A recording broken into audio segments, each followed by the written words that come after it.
empty. Too much to hope for, I suppose. Even so, the comfort of holding it.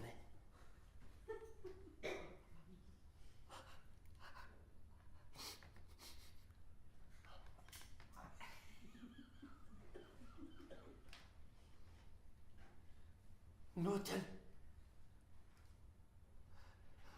I can smell it, but I can't taste it.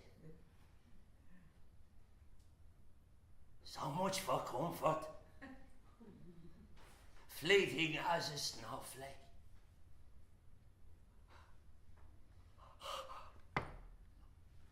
Oh, be good.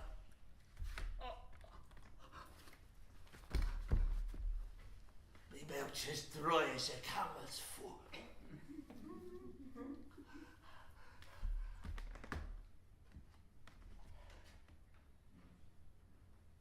Another hour at least, be the looks of it. Oh, Jesus wept. I'm not the better of that. Oh. It's so real. I fell into a ditch, and wild dogs are tearing at me. I seem to be getting worse. I wouldn't mind, but I was having this wonderful dream. I think I was anyway. Or was I remembering the hold on me marbles is becoming ever more tenuous. There's times I don't remember going into pubs, never mind leaving them. The snook in Foley's we were in, arguing the toss with the captain. The few pennies we had are long gone, and we are passing the time, speculating, as the fella says, in the hope that something might fall out of the ceiling and be the way of a drink. What would you give, says I, for a fresh pint of porter right now? Someone says I can replenish your glass and compliment it with blessed and savours a ball of malt. I can taste it as I'm saying it. What would you give for a glimpse of heaven like that? The liquid gold sliding down the back of your throat and warming the cockles. You shouldn't be talking like that. Bring on the shakes going on like that. Talk about something else. Like what? Do I ever tell you about the time I was on a steamboat, caught in a gale on the way back from Holyhead? But the boat was heaving this way and that, and we're trying to keep our sea legs. Then out of the dark and stormy night, another vessel heading straight for us. Well, Jesus, Mary and Holy St. Joxer, I turned the wheel in the nick of time and saved us all. Close I ever came to meeting me maker. Well, I needn't tell you. I headed straight for the confession box when we landed back on terra firma to look for absolution from the man above for all the effing and blinding and swearing I'd hauled at him during our narrow escape. Two steamers nearly colliding. How would you ever give over? Terra firma. Steamers colliding. The nearest you ever came to a ship was when you fell into the Liffey drunk one night and a ship nearly steamed right over you. Dizzy. Dizzy you'd get sitting on a chamber pot. Terra firma. Steamers colliding, that there's no need to be so vexatious. Would you stop? I'm talking about here and now. Not listening to you going through your hallucinations talking about steamers and ships and terror bloody fame. What would you give, I'm asking, for a fresh pint of porter right now, this minute? I'd give me 2 ears if I didn't have to listen to you droning on about something you can do nothing about. Romancing about whiskey and beer. What good has wishing and dreaming ever done for anyone? We know they dreamed enough to know they dreamed and are dead. Is that it? Have I got it now? Did you ever wonder what it must be like to walk in the brewery? Up there in Guinness's, with all that gargle, would you be able to pace yourself better? Knowing that it's all around you all the time. You see, that's the thing, isn't it? When you've a desperate need of something and suddenly there's an abundance of it, that need changes into a habit. And the mental agony you go through every morning wondering where the next drop is going to come from suddenly disappears. It just becomes a glorious way of life, and what a life that would be. Oh, darling life. A darling life altogether. They only employ Protestants and ex-servicemen, the brewery. Wouldn't entertain a Catholic if the Pope himself came banging on the brewery gates. Wouldn't be the first time a man changed his religion in order to survive. You wouldn't give up your faith for an hour job in the brewery, would you? Something terrible derogatory might happen to you. You mean nothing derogatory is happening to me now? Look at the state of me. A shadow would think twice before attaching itself to me. Your old faith is the only thing between you and the fires of hell. Many a time I found myself in a tight spot. The few Hail Marys kept me sanity intact. You can't bait the power of prayer. Comes up trumps every time. I suppose if I prayed hard enough, a pint of porter might appear right there on the table.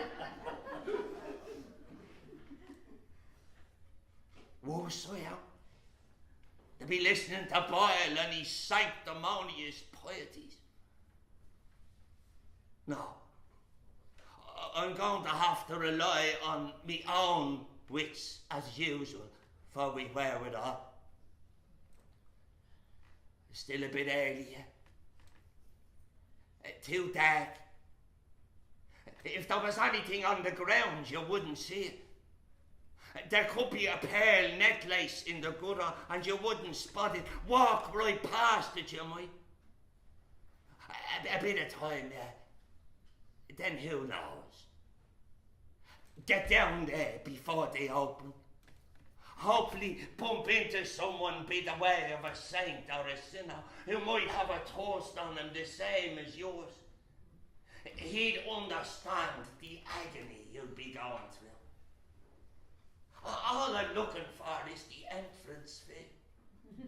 Then a fair wind as the morning takes me. The gods are good. Sometimes.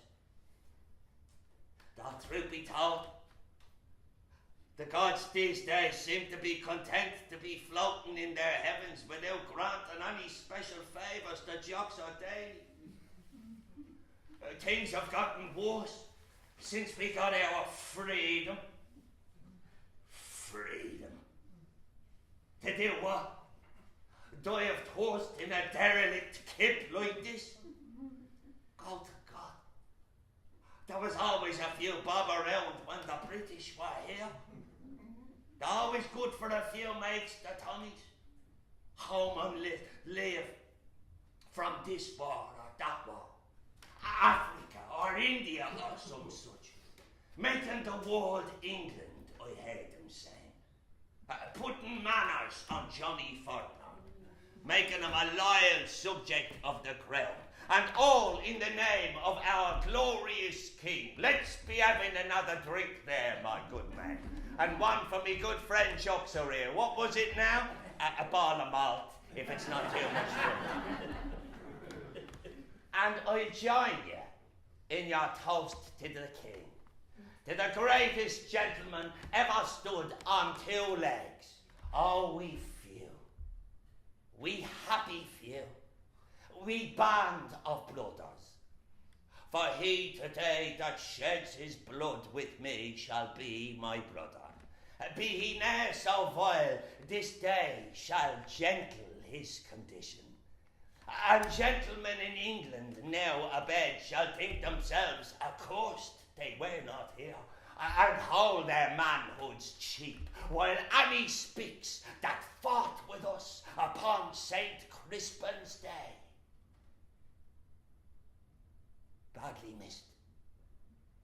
Them soldiers, I can tell you. Oh, they're gone now. Taking their manners and their money with them, more's the pity. I can't be with the days. I didn't have to worry about where the next drink was coming from. I'd wake in the sure and certain knowledge that my raging thirst would be quenched in my favourite haunt on the way to the well-paid employment that I enjoyed at the time, and to help him on his wage day, either dropping a crate or every morn. A good job I had back then. Chief Ranger at the local branch of the Irish National Foresters Friendly Society. Insurance, pensions, that type of thing. We'd an office there on Rutland Square. Big noise too I was. People doffing their caps to me. Yes, sir, Mr. Daly. No, sir, Mr. Daly. Oh, I could mingle and converse with the best of them. Trading poetic verses with the bosses. One of whom was fond of Moore's lines about the hopeless pursuit of romance. The time I've lost in wooing, in watching and pursuing, the light that lies in woman's eyes has been my heart's undoing. Not to be outdone, friend of my soul, this goblet sip, 'twill chase that pensive tear. 'Tis not so sweet as woman's lip, but oh, 'tis more sincere. A right old time we'd have. I'm never short of a shilling either, no matter what day of the week it was, but you know what they say? That the love of money is the root of all evil. Yeah. A certain amount of it's very good for your nerves. I can count for that. Walking into the local there on Dean Street in the heart of the Liberties. Barmen falling over each other to serve me generous with the old tips I was. Many's the barman in that establishment had Joxer Daly to thank for the extra rasher or sausage he found in his pan of a Sunday morning. Always a few coppers for the poor old down and outs as well. A generous to a fault. The respected Mr. Daly. The office too. Any letter that came from me was addressed to Mr. Thomas Daly, Esquire, known as Joxer to his friends inside and outside of the pub, though some of the lads and giggling lassies had another name for me, on account of the way I might show up the odd time a bit the worse for wear. Good morning, Mr. Daly. Imbibing in our local hostelry again last night, were we? Oh, a good drop I had. Oh, yes, a good drop. Hence it was Mr. Daly to me face and Goodrop behind me back.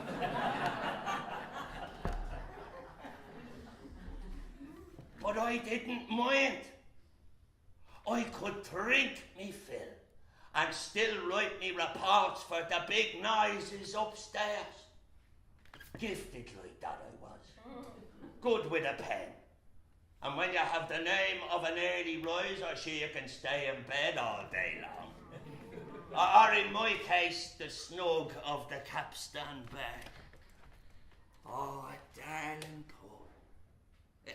Early house it was too. Civilised hours. Good conversation.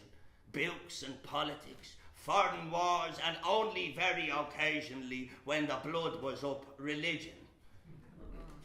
And that was on the way to work. The forester's premises was on the other side of the Liffey.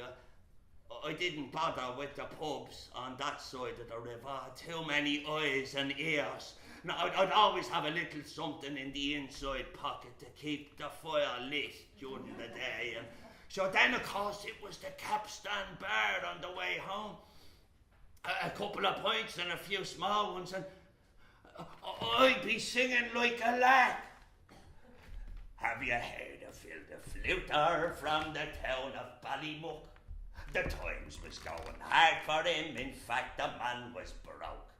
So he sent an invitation to his neighbours one and all, as how he'd like their company that evening at a ball. And when writing out, he was careful to suggest to them that if they found a hat of his convenient to the wall, the more they put in, whenever he suggested them, the better would the music be for battering the floor. With a tune on the flute, and a twiddle on the fiddle, hopping in the middle like a herding on the griddle. Up, down, hands around, crossing to the wall. Sure hadn't we the gaiety at Phil the fluter's ball.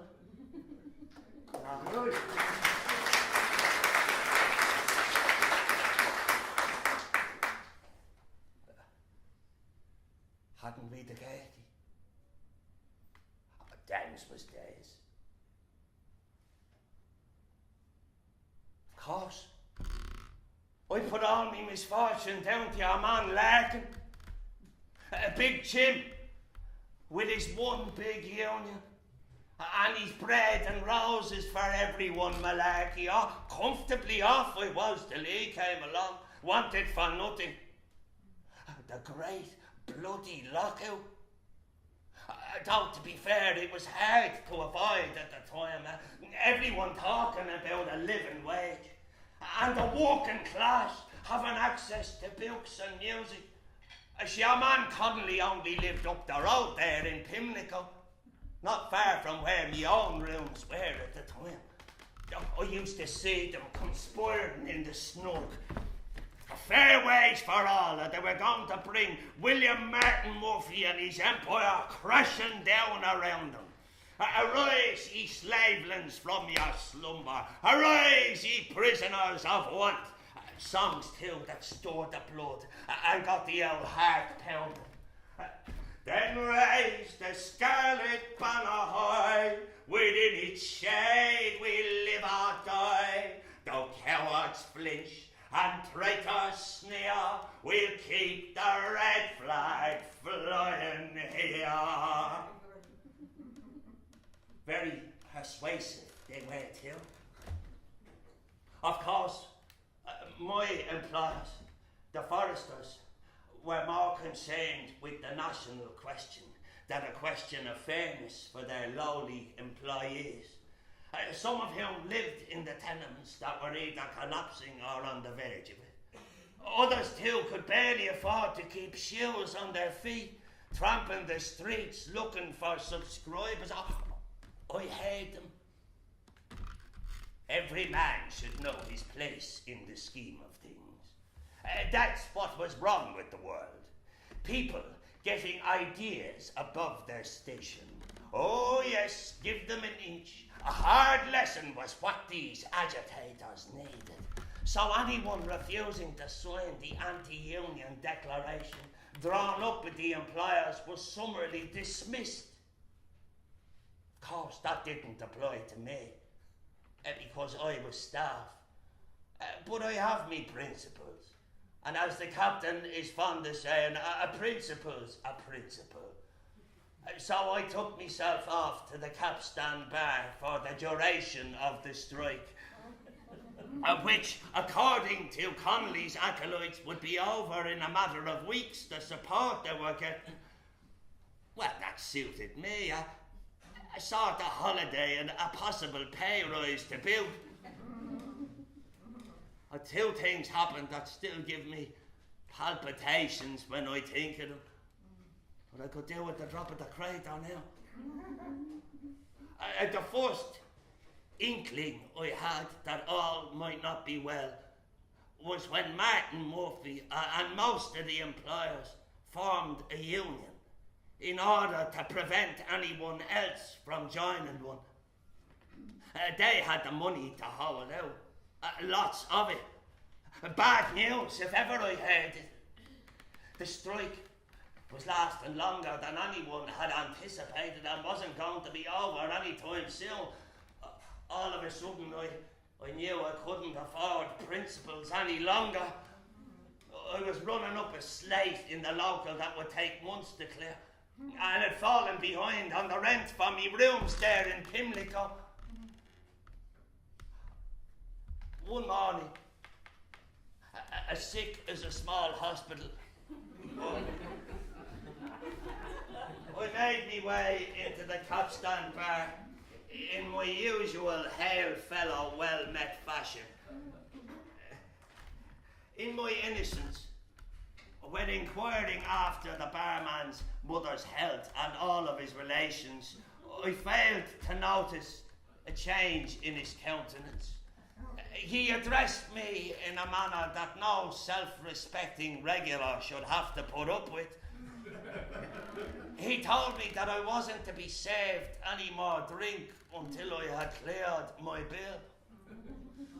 Me, that had kept his frying pan sizzling every Sunday for years on end, cut off without even one lousy drink to soften the blow. Well, all my pleas for a cure fell on deaf ears.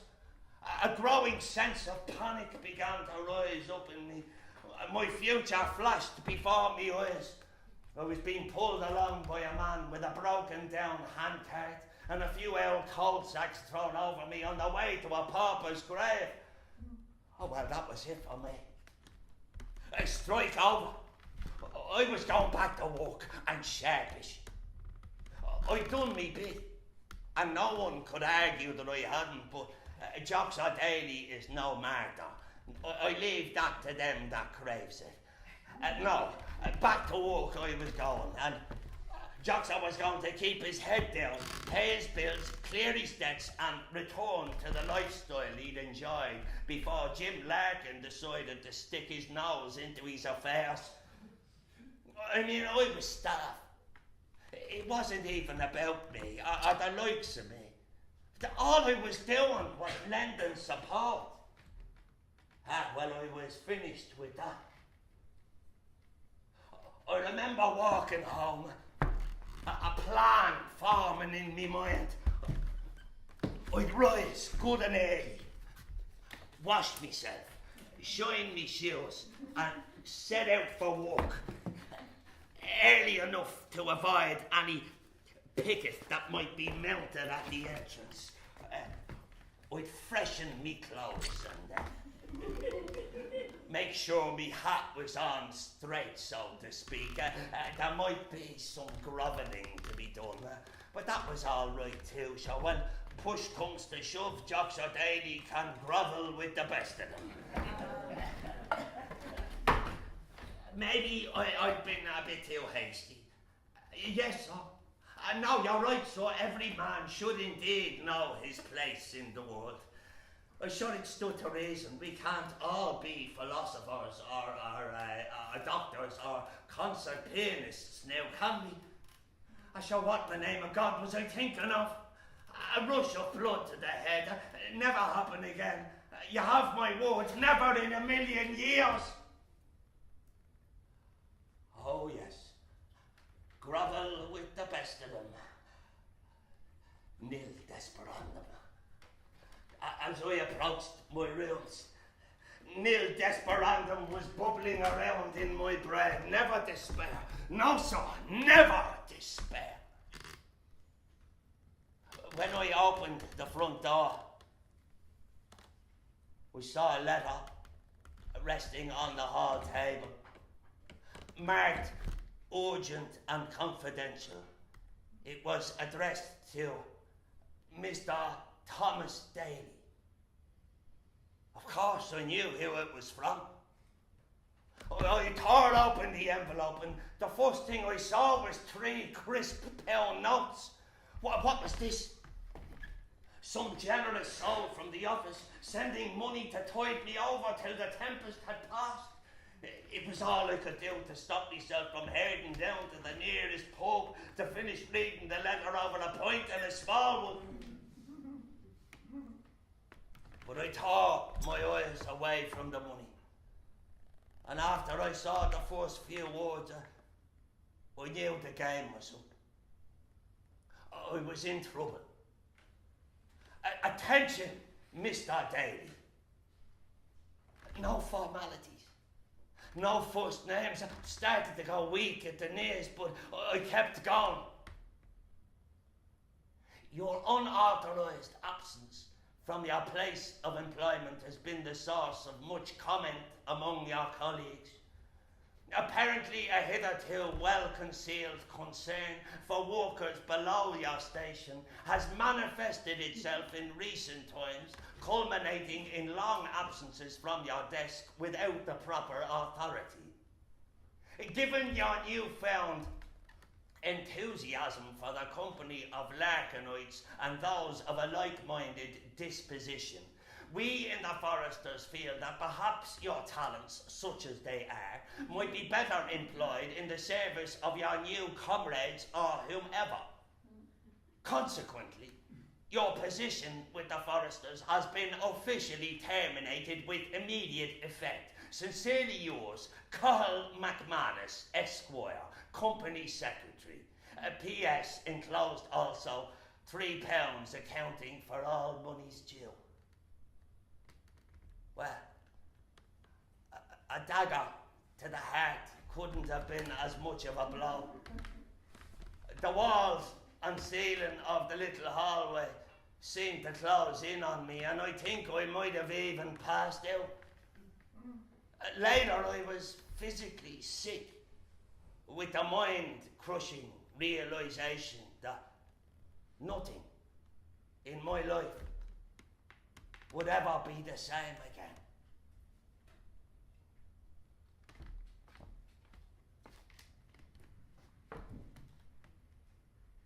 The time, following on from that, went by in a haste.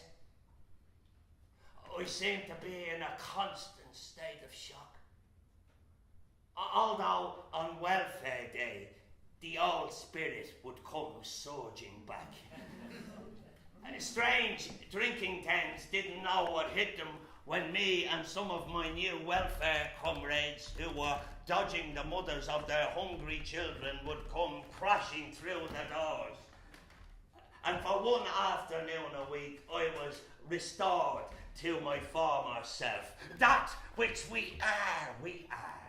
One equal temper of heroic hearts, made weak by time and fate, but strong in will, to strive, to seek, to find, and not to yield.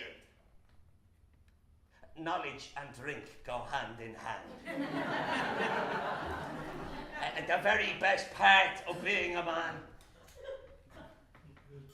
Returning home after one such afternoon, I found my possessions, such as they were, outside the house where me rooms were in Pimlico. Non-payment of rent, the crime, and eviction, the punishment.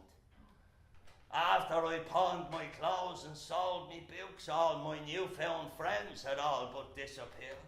The welfare had run out, but they kept sending me for jobs because I was good with a pen, and sometimes I did get the start, but employers took a dim view of their employees turning up for work reeking of whiskey and looking as if they'd been pulled backwards through a ploughed field.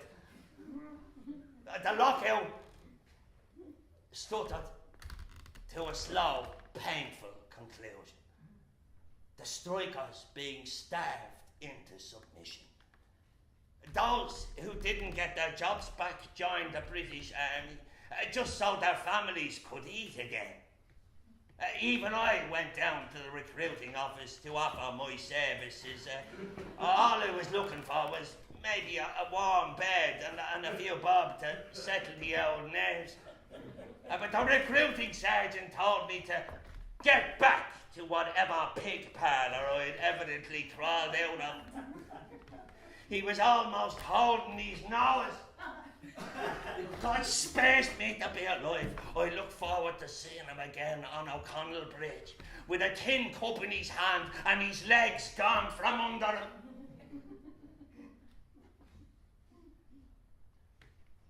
Around this time, I bumped into a friend of ours who could see that I'd fallen on hard times. We used to swap songs and shared the odd bowl of malt back when times were good. He let me bunk down the odd few nights in the workhouse where he was superintendent. Generous with a few bob and the bit of grub as well he was. After a while, I couldn't go back. Not without a good drop to block out what I saw there. And then there's the stench. The smell. Not the smell of rotting food and filth, but a sweet, sickly smell that never quite leaves the nostrils. This must be what purgatory looks like.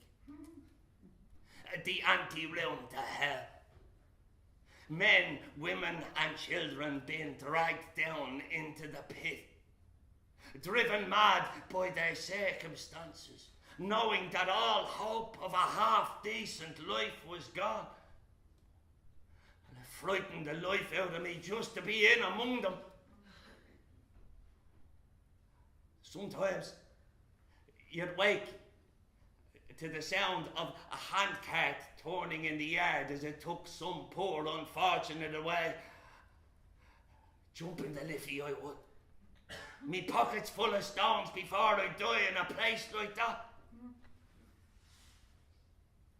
Days, months, years passed without me even noticing where the time was going. I was dodging and weaving, getting a make here and a copper there. Sometimes I'd entertain people while they queued for the theatre or the pictures, more often than not, they give you a few coppers to leave them alone. But sometimes, if you could make them smile, you might make a decent few halfpennies. Hello, who's your lady friend? Who's the little girlie by your side? I've seen you with a girl or two. Oh, I am surprised at you. Hello, stop your little games. Don't you think your ways you ought to mend? It isn't the girl I saw you with at Brighton. Who's your lady friend? That's usually got me the entrance fee. And then once in the pub, the scheme went into operation. You had to plan it right though. You can't just march into the pub and start reciting poetry. You get thrown out in your ear for that. No, the trick was to mooch in among the British soldiers and bide your time. Laugh at their jokes and raise a glass to the king, and then just when your pint was down to about there. By the old Moonlight Pagoda, looking eastwards towards the sea, there's a poor Magala sitting, and I know she thinks of me, for the wind is in the palm trees, and the temple bells they say, come you back, you British soldier, come you back to Mandalay, come you back to Mandalay,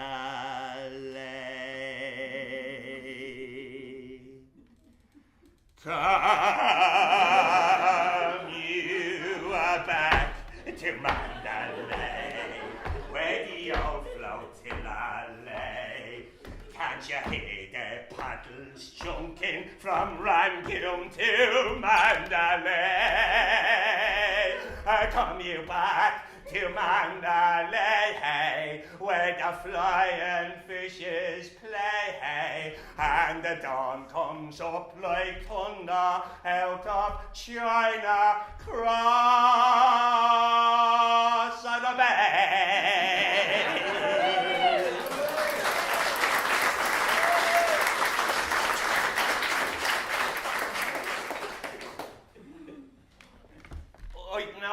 I'd know which lines to lean on to store the imagination. So much so that every round thereafter included a pint for Joxer and sometimes a small heart warmer that'd make a body feel good to be alive. A good drop I'd have until I was well nourished. The way to a soldier's pocket, I found, was to appeal to his heart. The romantic adventure he'd never had, but one day he might. Decent lads, all the same, the Tommies. Well, some years were better than others, but I was keeping me head above water, and that was the main thing. It was in Buckingham Street, in the dark of night, that I first encountered Captain Bile. Well, encountered is probably too grand a word because I almost fell over him. He was sitting on the footpath looking for someone to help him to his feet. He'd a baby powers bottle in one hand and a sailing cap in the other. Well, one word was traded against another, and between the jigs and the reels, I told him I'd leave him home in return for the whiskey. We shook on that, and I helped him to his feet. Well, the journey to his rooms was like walking up the hill at Christchurch with a dead donkey strapped to your back. When we eventually got to the top of the stairs of the house where he lived, she was waiting. Well, if I was expecting a word of thanks for bringing her husband home safe, if not exactly sound, then I was in for a snotty drop. Sharper than a serpent's tooth. I was just about to tell her that the whiskey the captain was howling was in fact actually mine, when the look on her face rendered me speechless, and I was gone from her door faster than a wig from a head in a hurricane. We see each other about the town, myself and the captain, especially when we're sharing our poverty. Though now and again, when one or other of us has a bit of good luck, then it's back to the captain's for holy hour or after closing. Though only, of course, if there's a bottle of stout for Juno. She likes a bottle, she does. I don't think her nerves are the best. I was lodging in various tenement houses in and around East Wall.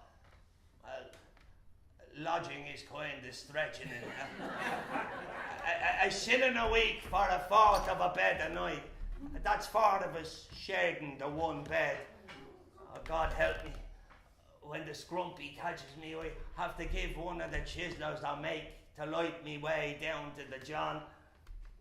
When I say light me way, they'd set fire to a sheet of newspaper and drop it down the centre of the stairwell on me way down to a cesspit where a stray dog would think twice about cocking his leg. It's been said that into each life a little rain must fall.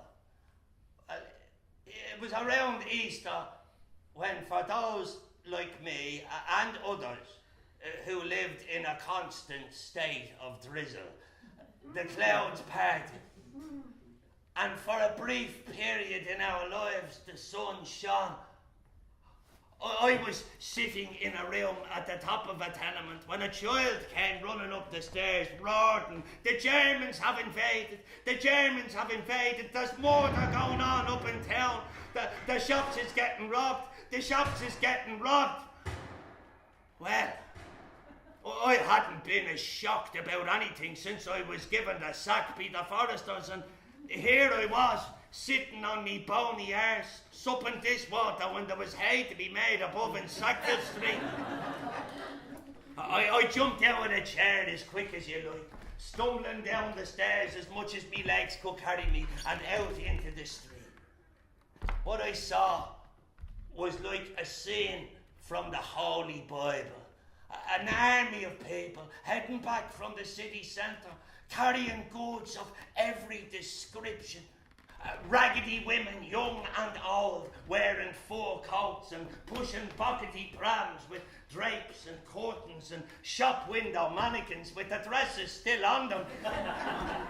Mucky-faced chiselers wearing top hats and overcoats 10 sizes too big for them. Some of them were selling gold watches and diamond rings for little or nothing, and stuffing their mouths full of sweets as though there was going to be no tomorrow. Men were pushing handcarts with sacks of flour and cases of tea stacked up on them. Others piled high with tables and chairs. Some men had their arms wrapped around teddy bears and dolls, as though they were long-lost children. There was a noisy cacophony coming from gangs of young men squeezing melodeons and trying to coax tunes out of fiddles and mouth organs. There was going to be a sing-song no matter what. Then I found what I was looking for, a bar getting looted. A public house being taken advantage of amid the mayhem. They just about drank the bar dry when I got there. I was about to hurry on to find another one when a cry went up, "The cellar is open!" Later, when I was weaving my way home amid the broken bottles, shoeboxes and sweet jars, I saw a well-dressed, fat-faced man on Amiens Street. He was remonstrating with the crowd about how they were letting the nation down, while good men above in the GPO were fighting to liberate their country from the British. Well, it wouldn't matter a thinker's course who was running the place. People would still be living in filth and squalor, and no one would take a blind bit of notice, and the fat-faced man and anyone like him could go to hell. Down in East Wall, it was like as if 100 Christmases had all come together. After all the bartering and swapping was finished, people sat down to meals dressed in clothes they'd only ever dreamed of. Don't mind saying I raised a bottle to the men above in the GPO for making it all possible. Then the word spread down that the rebels were shooting at the people who were looting the shops around Cleary's. People trying to make a few shillings amid the mayhem, dying for their country whether they wanted to or not. At the end of the week, the rebellion had been crushed. Sackville Street was destroyed. There were soldiers and policemen everywhere. The army imposed curfew was lifted and people started coming out into the streets to see what was happening. I ventured into town to get a drop of porter, but there wasn't a drink to be had for love nor money. Any pub that had been liberated of its stock was closed or boarded up. Those that were open were off limits to the Tommies, who were either assisting the police or confined to barracks along with their money. Well, eating bread is soon forgotten, and I cursed the rebels and all belonging to them. Until I turned into Sackville Street and saw the ruins of the GPO. And I don't know, but the thoughts of people in there fighting and dying while shells rained down on them from British guns did something to me. And while I stood there staring at the ruins, I heard whistling and jeering coming up from the crowds down around O'Connell Bridge. I hurried down to see what all the fuss was about, and I got there just in time to see a couple of hundred rebel prisoners being marched down to the North Wall to be dispatched to prisons in England and Wales. I was just about to turn away when I saw a familiar face among the prisoners. Well, to say me heart nearly stopped is putting it mildly. There, in all his captured glory, was Carl McManus, a company secretary to the Little Shamrock branch of the National Foresters Association. Well, I couldn't believe me eyes. This was the man who had dismissed poor wretches for trying to improve their miserable lives, and yet here he was, a rebel, taking up arms against the British. I couldn't contain myself. I ran down to him and started dragging at his arm. Not so smart now, are you? Not so smart now, are you, Mr. Carl McManus, Esquire?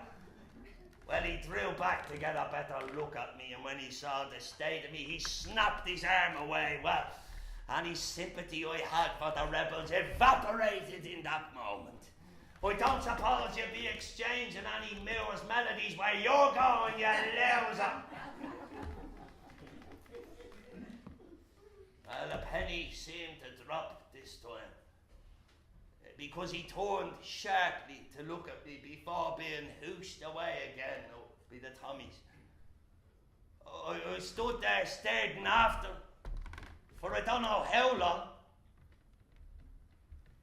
After the British had executed the leaders of the rebellion, an uneasy calm descended on a city trying to reconstruct and repair itself. This continued up until the armistice in Europe was declared, and soldiers started returning home to Dublin. Well, there was no shortage of money about the place now. Sometimes you didn't even need your entrance fee. Those that made it home in one piece were only too happy to celebrate their good fortune, and I was only too happy to assist. There were some pitiful sights too. What started as a trickle became a slow, steady stream of dreadfully maimed soldiers appearing on the city streets. They'd left with great cheering and fanfare. Now all they had were their medals and their god-awful wounds. And Johnny comes marching home again. Hurrah, hurrah. We give him a hearty welcome then. The men will cheer and the boys will shout. The ladies, they will all turn out and we'll all feel gay when Johnny comes marching home. Well, there wasn't much gaiety about them now. There was plenty of sympathy for them though. People started looking at me with a certain distaste. Where were my wounds? Brave men, crippled and dying while I was begging for money for drink. Where was my uniform? And as if that wasn't bad enough, the bloody war of independence started. And almost overnight, the British Army uniform disappeared from the city streets altogether, except when they were on a war footing. Like a bad penny, I kept showing up in the pubs, hoping I could sing or recite my way into people's favour. It was in some pub around here. It may even have been Foley's. I was nursing the dregs of a pint. I'm wondering what the wind might blow in by the way of another drink, and all of a sudden a ball of malt appeared at me elbow. Well, certainly someone was making a mistake, but I wasn't about to look a gift horse in the mouth. I was just about to lift the amber nectar to my quivering lips when a hand appeared out of nowhere and stayed my ascending arm. Some geezer, no better dressed than I was, asked if he could join me. Well, he could stand beside me till Mount Everest was reduced to an anthill, provided he was buying the drink. After pleasantries were exchanged and whatnot, he brought the conversation around to the dreadful business that was happening in the country. Hard to know where it was all going to end up, all this killing, and for what? I muttered something about it being all the same to me, who one I'd still be walking the streets with one arm as long as the other. Well, he smiled and raised his glass, and then he looked around the bar and he lowered his voice, and I heard any talk locally about the trouble in the country. Any snippets of conversations. Things that mightn't make sense to me, but might make sense to someone else. People going to or coming from meetings, that type of thing. Was I catching his drift? For a ball of malt, he was looking for a Judas Iscariot, an informer. Me? Well. There's things I'll do for drink, but that's not one of them. And besides, as far as I was concerned, it was a plague on both their houses for heaping further misery on a people already miserable. But still, I didn't want some poor devil ending up full of bullet holes in some back street because of something I heard or pretended to hear. Anyway, he made it easy on me. He said his goodbyes and told me he'd drop in from time to time for a chat. Well, history probably won't record that Joxer Daly did his bit by not doing anything at all. But Joxer will know, and that's the main thing. In any event, the killing and destruction carried on without any help from me. To pass the time, I took to visiting the newspaper offices of the Freeman's Journal to read up on the latest casualties of the ambushes or attacks in the city, and I suppose I was really hoping to see the name of Cahill McManus listed among the dead or dying. And I'm not saying I would have rejoiced had I seen it, but let's just say it wouldn't have caused me too much anguish either. And while I was scanning the the obituary columns. A familiar name rose from the page and almost poleaxed me. Matilda Redmond, late of Stamer Street, South Circular Road. The late Matilda Redmond. Or Tilly, as I knew her, came close to being Mrs. Joxer Daly once. Well spoken, smartly dressed, a quiet, gentle woman. She didn't drink. She didn't have much time for anyone who did. Seems some problem she had with her father that I never got to the bottom of it. Either he drank the family silver or God knows. She never told me, but she wouldn't go near a bar for love nor money, whereas it was the opposite with me. Any pub I'd pass operated like a magnetic field and would be pulling at me for the rest of the day. I did enjoy walking out with her though, the Phoenix Park, the Shelley Banks in Rings End, her head resting on my shoulder.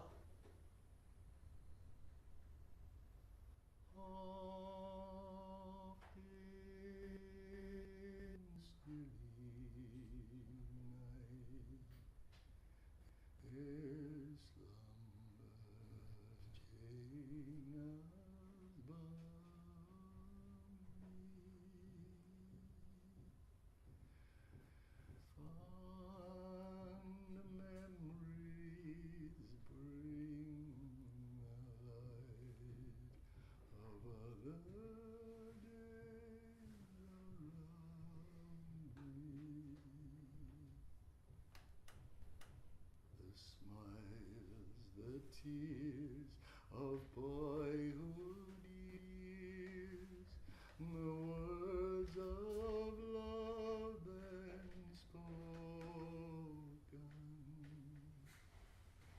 the eyes that shone, now dimmed and gone, the cheerful hearts now broken.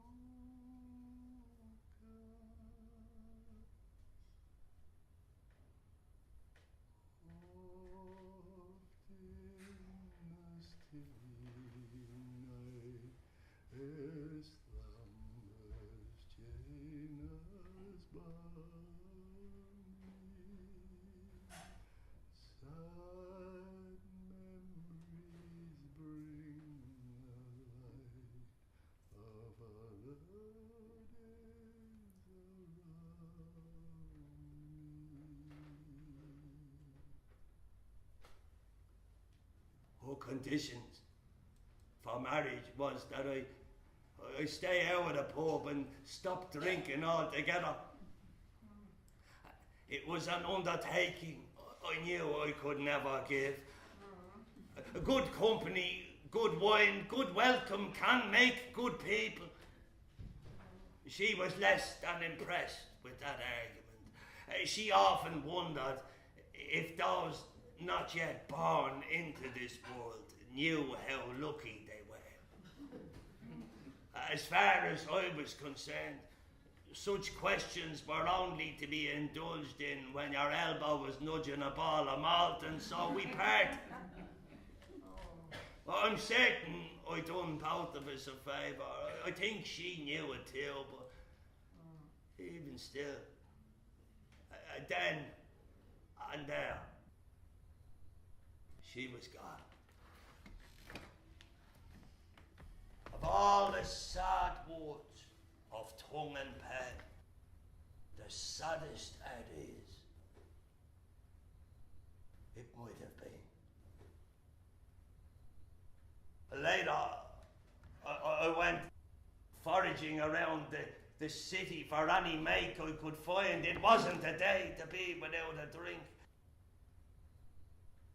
I'm unclear about how much time passed after that day.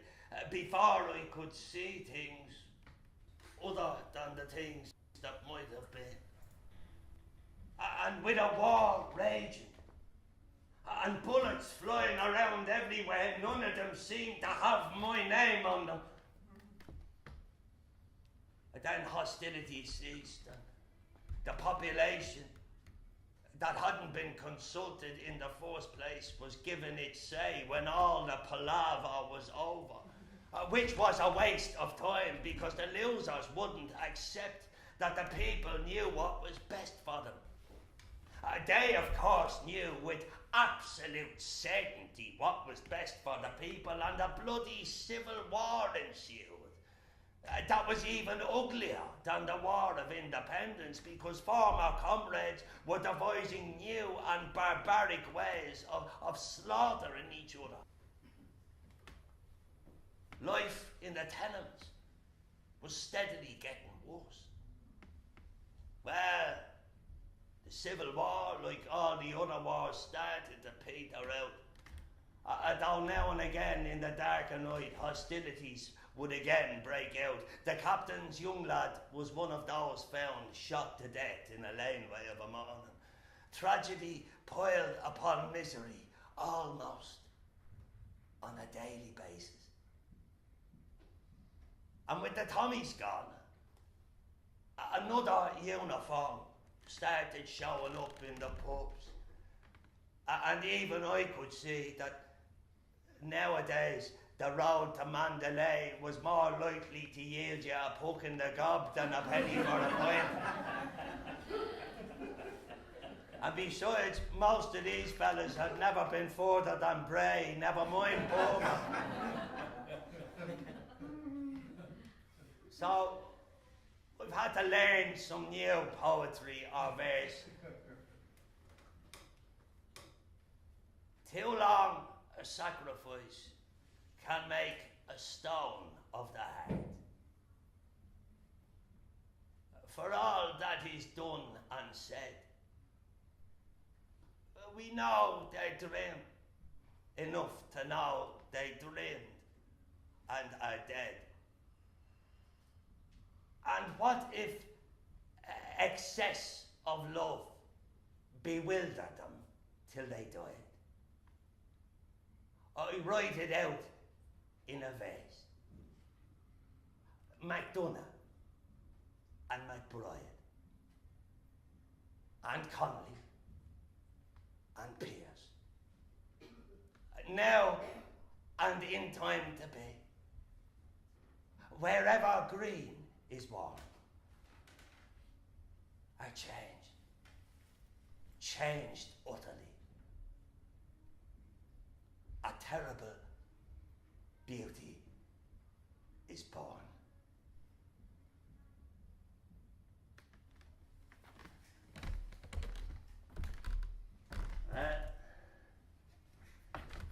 Bless us and save us, says old Molly Davis, I never knew herdings was fish.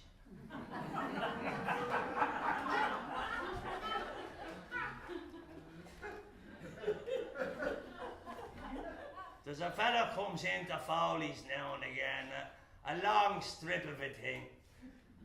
Always has a drop of water hanging off the end of his nose. He's sitting at the bar with his glass of milk making notes. He never asked me if I got a mouth on me, but he says I'm not bad at the old recitation. Doesn't put drink on the counter, but it's always nice to get a compliment. There's not much money about. Won't always be like that, I shouldn't think. People always need a drink. To remember as well as to forget. And for a few coppers, I'll be there to sing me songs and raise their old spirits. No, I just saunter along, squinting at the footpath and the side of the road as I go, because you know you don't want to miss anything there. And the gods are good. Sometimes.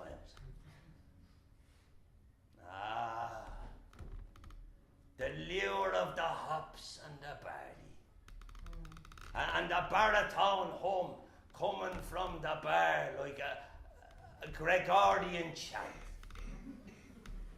Oh, drink in the morning is good for the sight, and 20 or 30 between that and night. Drink it up, go to bed, think it no sin to get up in the morning and start off again.